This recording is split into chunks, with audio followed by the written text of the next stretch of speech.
Does that make sense? Yes, absolutely it does.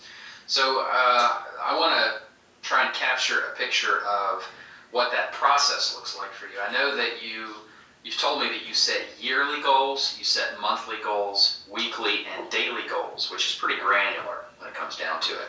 So if we start with yearly, all right, what does the process look like for you of setting your yearly goals? You set aside a day and go away somewhere into a cave and do it. Do you know, just describe it for me, whatever it looks like. It's exactly that. I have a business partner that runs the wholesale side of the business, and he and I sit down and we kind of go through. We look at everything from the standpoint of if you want to grow something, which is a long-term goal is a growth.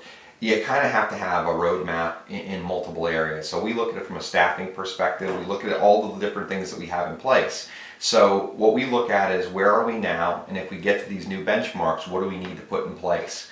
And that's kind of how we do it. It just there's not many variables. It's number of pieces of mail. We have to have someone who can answer the phone. We have to have a call screener. Then we have to have a salesperson.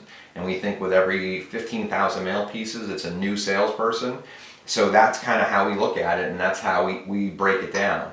And if you're doing 5,000 pieces a month or a year, this is going to seem like it's enormous, right? But if you're doing 250,000 pieces a month, we seem pretty small. So everything is very relative depending on where you're currently looking at it, but that's how we look at it with our kind of outpost of growth.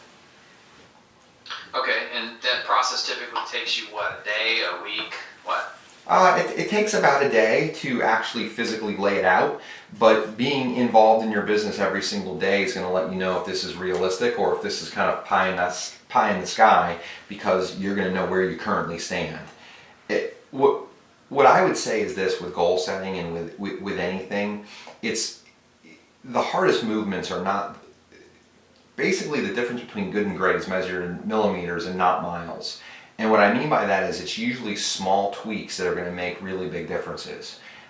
With us, we already have some of these platforms in place, and since we have the platforms in place, we know we can scale them. But before we could scale them, we had to build the platforms. So what I mean by that is we had to build a call center with a script, and then we had to have someone in our office that could actually follow up and do call screening, and then we had to have a salesperson. But now that we have those things running, then it just becomes scaling, and that's how you can make a larger growth steps in your business, is you have kind of the framework and the foundation, and then you can scale on top of that. When you do your yearly goal setting, at that point, are you creating your map that's broken down into, okay, here's what we want to accomplish this year. So each month, here's what we need to do. Here are those first base, second base, third base. Here's what they look like. And then each week and then each day. Are you mapping that out when you do your yearly?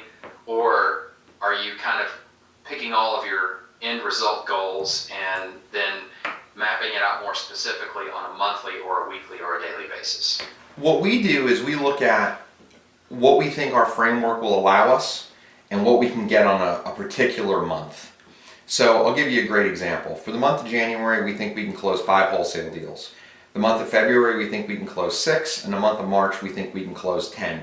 Now, those are numbers, again, depending on where you are, these are either going to be really big, really small, or maybe right where you are. But for us, that 21 deals in the first quarter is what we think is very, very attainable for us. But what we laid out was number of sales a month.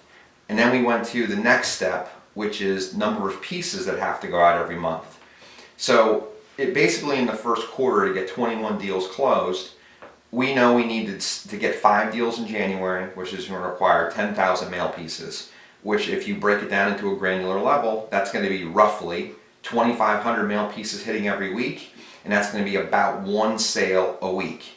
So as you kind of track your month, if it's the 27th of the month and your mail pieces haven't hit or you don't have anything under contract yet to close, you're going to have a real hard time hitting that goal. But if you can work ahead of it and kind of plan for it, and you know what's going to be coming, then you're going to have the opportunity to be able to hit those goals because the steps are in place to get there.